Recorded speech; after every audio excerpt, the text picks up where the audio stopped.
Welcome to the War. From Boise, Idaho, this is your host, Adam Graham. If you have a comment, email it to me, box13@greatdetectives.net. Well, this weekend we're going to focus a little bit on one of the greatest entertainers of all time, Al Jolson. In today's episode of Command Performance, Jolson plays a key role, with about the last third of the show being Jolson singing. There are a few highlights there along the way. The MC is Marlene Dietrich. Dietrich was a German-born actress who became an American citizen in 1939 and was very outspoken against Nazism. And I've read that she actually raised more money in terms of war bonds than any other star during the war era. So definitely some people who worked really hard for victory. And now, here now is Command Performance from May the 13th of 1942.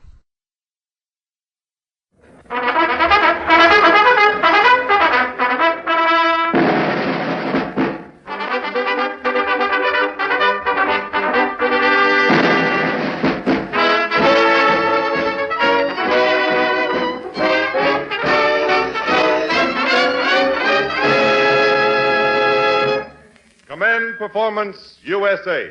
The greatest entertainers in America, as requested by you, the fighting men of the United States Armed Forces throughout the world. Command Performance.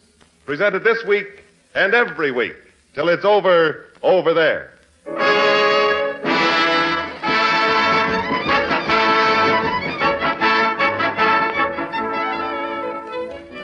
Greetings to Uncle Sam's Armed Forces from the American Entertainment Front.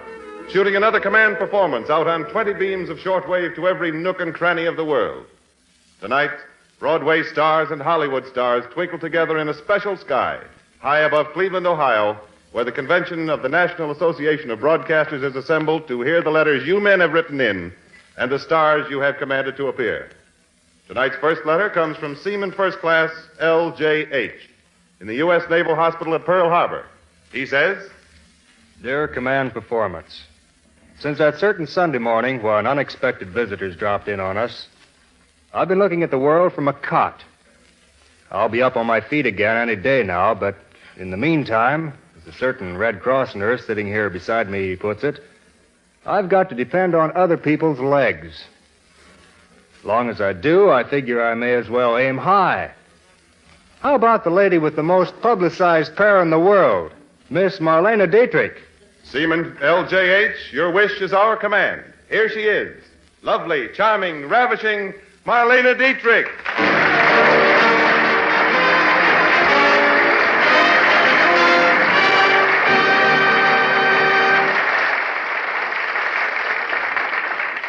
Thank you, Jimmy Wallington. And hello, a very special hello, to my friend L.J.H. at Pearl Harbor and all the other fighting nephews of Uncle Sam. Last week in New York, I was speaking with Fred Allen, who entertained you in Command Performance some time ago. Following his appearance, a group of you boys in Australia wrote him a wonderful letter of appreciation. Fred let me see that note, and as he handed it to me, he said, "Don't lose that letter, Marlene. It's the biggest salary check I've ever received." That statement by Fred Allen goes for all of us in show business, because you boys out there are the stars now, and we are just supporting players. As they say in Hollywood, we're bit players, doing our little bit for you fellows who are doing so very much. And now for the show. In response to the request of the boys in the 97th Medical Detachment, APO 954, location known but censored, I give you from Great Lakes Naval Training Station, Lieutenant Commander Eddie Peabody, King of the Banjo.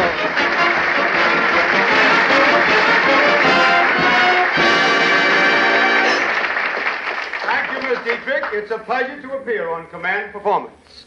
With the assistance of Bob Moonen, musician second class, I'd like to play a little something we've cooked up special for the boys in the service. What do you say, Bob? Okay?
Thank you, Eddie Peabody. If those Navy pals of yours continue picking on the enemy the way you pick on that banjo, that's all, brother. Now for Staff Sergeant KEU down in Trinidad. The second triumphant command performance of Tommy Riggs and his imaginary little bundle of mischief, Betty Lou.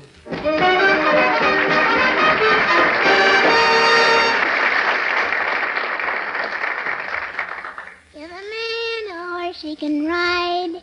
Give a man a horse he can ride. Give a man a Why, horse... Betty Lou, that's an odd song for a little girl to sing. Oh, hello, Miss Dietrich. That's a very special number I'm singing for a very certain person, don't you? Don't I what, Betty Lou? Well, don't you know that Mr. Tommy went horseback riding? Horseback riding? Yes, but all the horses he tried to ride had a very patriotic motto. A very patriotic motto. What was that? Keep 'em flying. Speaking of horses, Betty Lou, I understand that Jimmy Wallington took you to the races. Is that right? Well, I thought it was right at the time until I made a bet on a horse called Itchy. Itchy? Are you sure the name of the horse was Itchy? Well, it must have been. They had to scratch him in a third race. Don't you know it's wrong for little girls to bet on the horses? Well, I know it now. I see. So your horse lost the race, is that it? Yes, but he almost won. At the finish line, he was neck and neck with the horse that beat him. If both horses were neck and neck at the finish line, how could your horse lose? The other horse stuck out his tongue. Well, that's too bad, Betty Lou. Did you bet him on the nose? Yeah, no, I bet on the whole horse. Well, all in all, Betty Lou, I guess you didn't have a very good day at the races.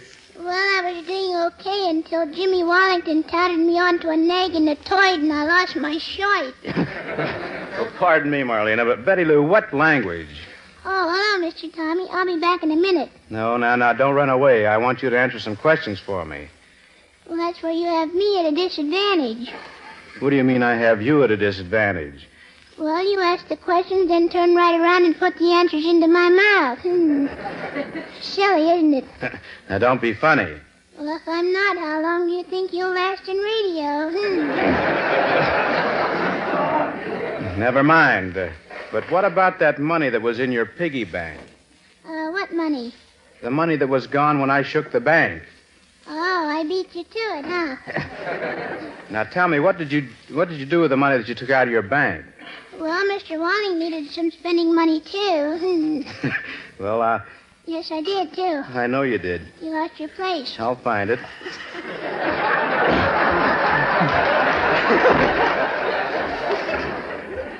But I'll bet you don't know what happened after the races were over. Well, I'll bet it was nothing trivial. Oh, nothing like that. But one of the jockeys let me gallop all the way around the track on the winning horse. Well, sit down and tell me about that. I can't. You can't tell me about it? No, I can't sit down. But oh, pardon me, Mr. Tommy, there's Mr. Wallington, and I've got a little financial discussion with him. Oh, Mr. Wallington. Hello, Betty Lou. It's a beautiful day, isn't it? Never mind the weather. What about my piggy bank? Oh, why, Betty Lou, don't worry about your piggy bank. You know me. Yes, and that's what I'm worried about, too. Now, look, Betty Lou. I'm going to let you in on a very good thing at Jamaica tomorrow. Yes? Here's a 3-horse parley that can't lose. In the first race, pick Is Gone. Is gone? That's right. In the second race, the horse's name is Forever. Forever. And in the third race, pick My Doe. Yes? Now, have you got that straight? You have no idea. Okay. What is it? My dough is gone forever. So there, too.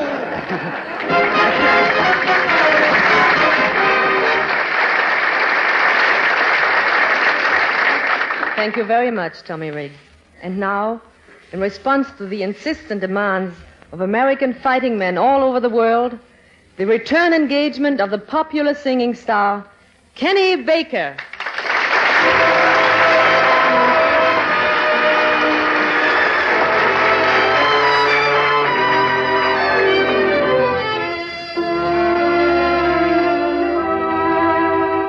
You are always in my heart. far, far away. I can hear the music of the song of love I sang with you. You are always in my heart, and when skies above are gray, I remember that you care, and then and there the sun breaks through. Just before I go to sleep,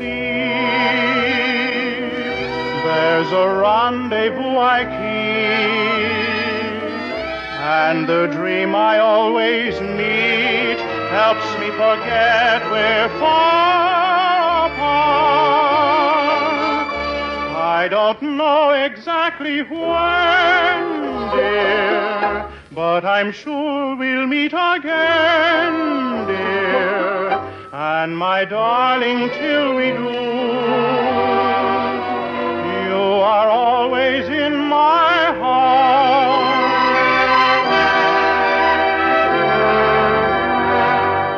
There's no mountain top so high that somehow love can't climb. No, no, true love will find a way. There's no river quite so wide that love can't cross in time.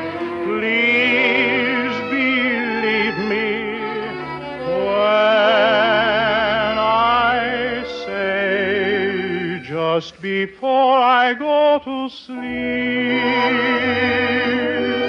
there's a rendezvous I keep,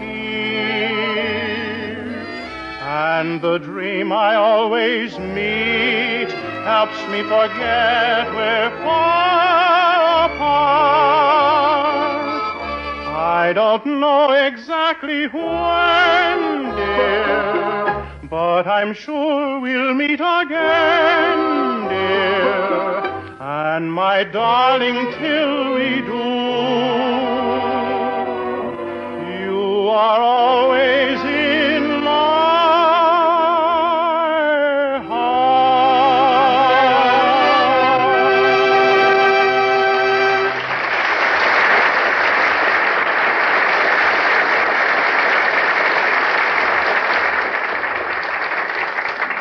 Thank you, Kenny Baker. And our gratitude to Johnny Augustine, who is guest conductor of the orchestra tonight.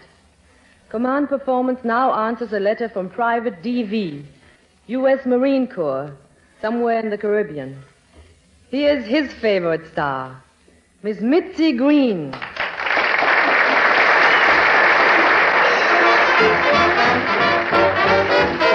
Meet me, Daddy, A to the bar. The people gather around when he's on the stand. And when he plays, he gets a hand. The rhythm he beats puts the cats in a trance. Nobody there bothers to dance when he chants with the bass and guitar. Oh, beat me, Daddy, A to the bar. Now, the way I imagine the same song might be sung by Miss Katharine Hepburn. It's really amazing the way the multitude gathers about when he's on the stand. Really it is. And when he plays, they demonstrate their appreciation by giving him a hand for which he's so beholden. His rhythmic expression throws the felines in a trance. Nobody present gets the urge to dance. When he combines the bass and guitar, but that's another Philadelphia story. I shout, beat me, father, 8 to the pool. A plink, plank, a plink, plank, plink, plank, plunking on the keys, definitely devastating. A riff-raff, riff-raff, riff-raff, riffing out with ease. Heavenly, isn't it? But when he coagulates the bass and the guitar, I shout, meet me, Daddy, I'll be at the bar.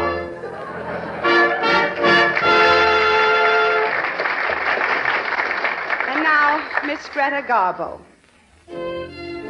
The public's congregating when he's on the stand. And when he gives the music, they clap with their hands. Such tempo, such technique puts me in a trance.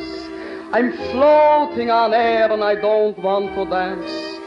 But when he yams with the bass and guitar, they're calling, beat Mr. Kovsky, A to the bar. I think, I tank, I think tank, think tank, think tank, I think I go home. Such a riff-raff, riff-raff, riff-raff, I want to be alone. But when he yams with the bass and the guitar, I'm calling now, beat Mr. Popsky, hey to the bar, bar.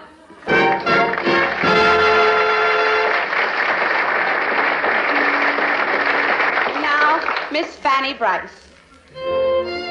You wouldn't believe it how the people's are crowding when on the stand he stands. And when he plays, they're applauding like anything and whistling with the feet and with the hands. The ribbon he beats puts the pussycats in a trance. They're insensible and conscientious. In fact, they're in a coma. Nobody here, there, anywhere bothers to do the conga, the rumba, not even a jig. But when he jam-jams with the jelly on the bustle with the guitar, they're screaming, ay, ay, ay, beat me popsy doodle, half a dozen to the bar. A plink, plank, plunk, punk, plank steak, chopped liver on the keys. A riff, roof, rough house, ripke, boy, is he a cheese. But when he jam-jams with the jelly on the bustle with the guitar, they're screaming, ay, ay, ay, beat me popsy doodle, 6 and 7/8 to the bar. A boogie, woogie, floozy, boozy, oi, foy, hot fooch, beat me popsy doodle, 8:30 to the bar.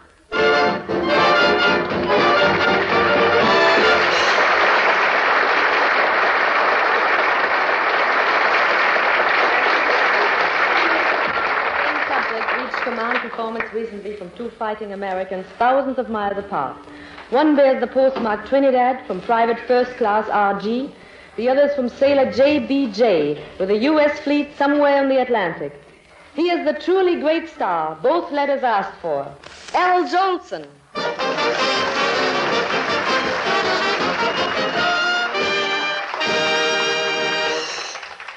Thank you, Marlene Dietrich, and greetings to all the fighting men who've commanded my appearance here. I'm especially glad to answer that letter from Trinidad, and I might tell you boys down there that this tonight is just a preview, because very shortly after you've heard this broadcast, I'll be on my way to Trinidad, where I hope to meet each and every one of you in person.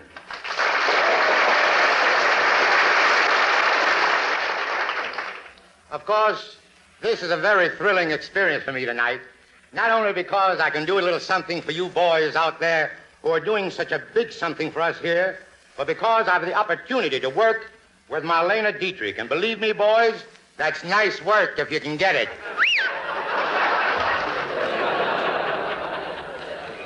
Just think, Marlene, what the boys out there in the service would give to be in my shoes now. Of course, later, I'd like to be in my socks. Do your feet hurt? I beg pardon? Do your feet hurt? Quiet, Gracie. You know, Marlene, one of my ambitions has always been to play a love scene with you in a picture. Oh, are you in pictures? Insult number one. I was in pictures. The last time I worked in Hollywood, they released me and kept the picture. But I'd still like to do a love scene with you. Marlene, put your arm around me. Hold me tight. Don't let me go. How long am I supposed to hold you? For 30 days, and if nobody calls for me, I'm yours. Before I could appear in a love scene with you, Al, I really ought to know how you kiss. Well, maybe sometime when I'm not so busy. What's the matter with now? Kiss me. There's nothing to it. Oh, now, wait a minute, Marlene. I'm bashful. Oh, come on. Don't be afraid. I guarantee you there's nothing to it. Well, I'll take a chance. There. Well? I was right. There is nothing to it.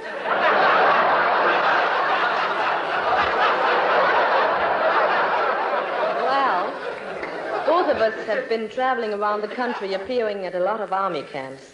What was the funniest experience that happened to you? Well, last week, Marlene, and this'll kill you, I appeared at a camp, Camp Upton to be exact, and I took along 10 beautiful showgirls from the Broadway hit Best Foot Forward. I arrived at camp, and the CO, that's the commanding officer, took one look at the girls and said, Al, I'm afraid to let you take these 10 beautiful girls in the camp. And I said, why not? And the commanding officer said, after all, look, Al, we've got thousands of boys here.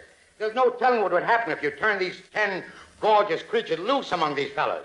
Well, I placed my hand on his shoulder and I said, Colonel, I'm afraid you got us all wrong. These are high-class girls.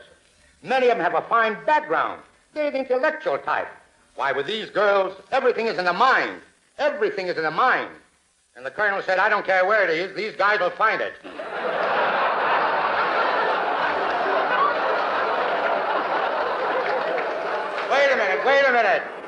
Wait a minute, Marlene, where are you going? I'm going to that camp. No. Well, that wasn't the only funny experience I had. On my trip up here to Cleveland to broadcast for you boys, I stopped somewhere in the hills of Ohio at a little garage. And I said to the fellow who ran the garage, I said, give me 10 gallons of gas. And just as he went to go for the gas, I said, by the way, have you got a radio here? He said, sure, why? I said, well, I want to hear the news. I want to hear what General MacArthur is doing in Australia. He said, General MacArthur? Who is he? I said, you mean to tell me you never heard of General MacArthur? And he said, no. And I said, well, after you get the 10 gallons of gas, get me 4 new tires.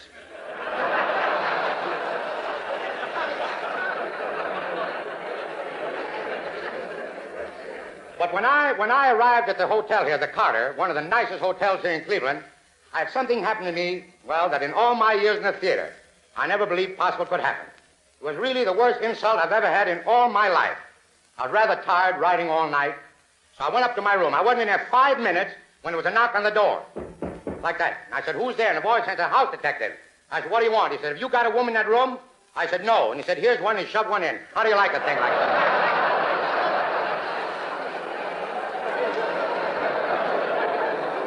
I wouldn't have cared, but the price I'm paying for that room, he should have shoved 2 in. And now, boys, I want to tell you, I had a little surprise for you tonight, but I'm sorry that I have to disappoint you. Gypsy Rose Lee wanted to be on the command performance here tonight, but I'm sorry to say that circumstances over which I have no control make it impossible for her to appear. But she sent me a wire, which, if you don't mind, I'd like to read to you. Quote, Dear Al, sorry I can't be with you tonight, as I'm appearing as guest star on the Bear Aspirin program, unquote.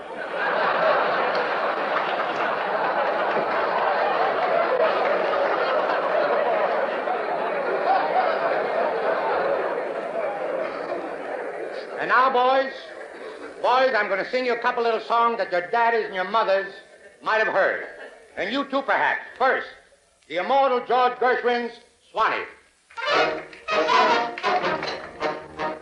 I've been away from you a long time. I never thought I'd miss you so. Somehow I feel your love is real. Near you I want to be. The birds are singing, it is songtime. The banjo's running soft and low. I know that you yearn for me too. Swanee, you're calling me. Swanee, how I love you, my dear old Swanee. I'd give the world to be among the folks in DIX. I even know my mammy waiting for me, praying for me down by the Swanee. The folks up north won't see me no more when I get to that Swanee shore.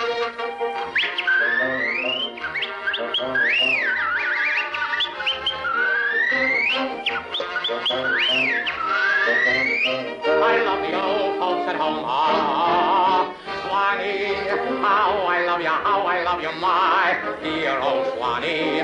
The folks up north won't see me no more when I get to that Swanee shore.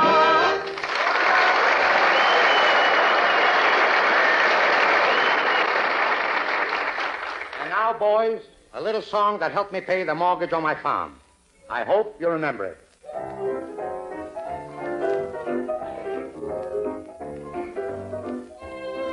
Yes, sir. They're playing Mammy. I hope you remember it. The sun shines east, the sun shines west. I know where the sun shines best. Mammy, my little Mammy, my heart strings are tangled around. Alabama, I'm a-coming. Sorry that I made you wait. I'm a-coming. I hope and trust that I'm not late. Mammy, my little mammy, I'd walk a million miles for one of your smiles. My mammy, Mammy, mammy, my little mammy. The sun shines east, the sun shines west. I know where the sun shines best. It's on my mammy I'm talking about, nobody else's. My little mammy. My heartstrings are tangled around Alabama. Mammy, I'm coming. Oh, I hope I didn't make a wait. Mammy, I'm coming. Oh, God, I hope I'm not late. Mammy, look at me. Don't you know me? I'm your little baby. I'd walk a million miles for one of your smiles.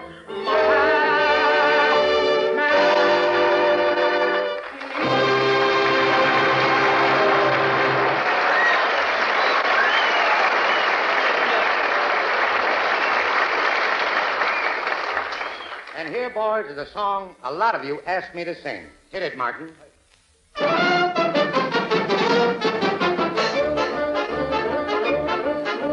When the wintry winds start blowing and the snow is starting in a fall, then my eyes turn westward knowing that's the place that I love best of all. California, I've been blue since I've been away from you.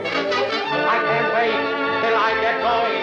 Even now, I'm starting in the fall. Oh, California, here I come, right back where I started from. When flowers bloom in the spring, each morning at dawning, birdies sing and everything the sun kissed me said, don't be late. That's why I can hardly wait. Come on, open up that golden gate. California, here I come.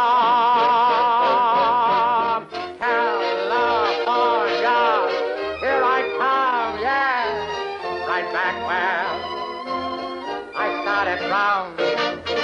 Where flowers bloom in the spring. Each morning at dawning, the birdies sing and everything the sun kissed me said, don't be late. That's why I can hardly wait. Come on, open up that golden gate. California, here I come.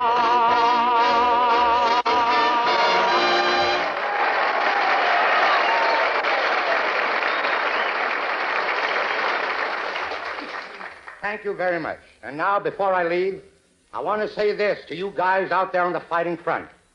The Japs claim they started this war because Japan was congested and they needed more space. If more space is what they want, they'll get it, guys, because we're going to give them hell.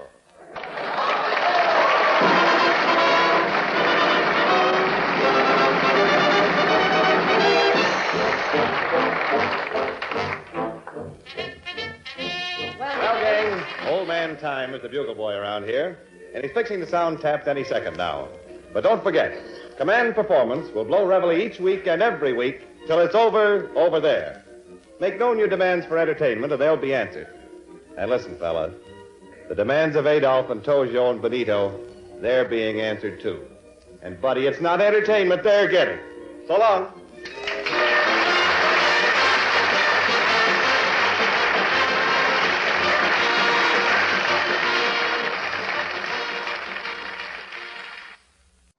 That will do it for today.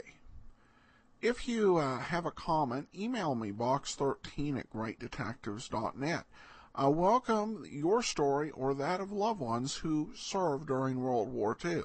Ken Curlin provides our opening theme music, kencurlin.com. I am your host, Adam Graham. This series is provided as a service of the Great Detectives of Old Time Radio, greatdetectives.net.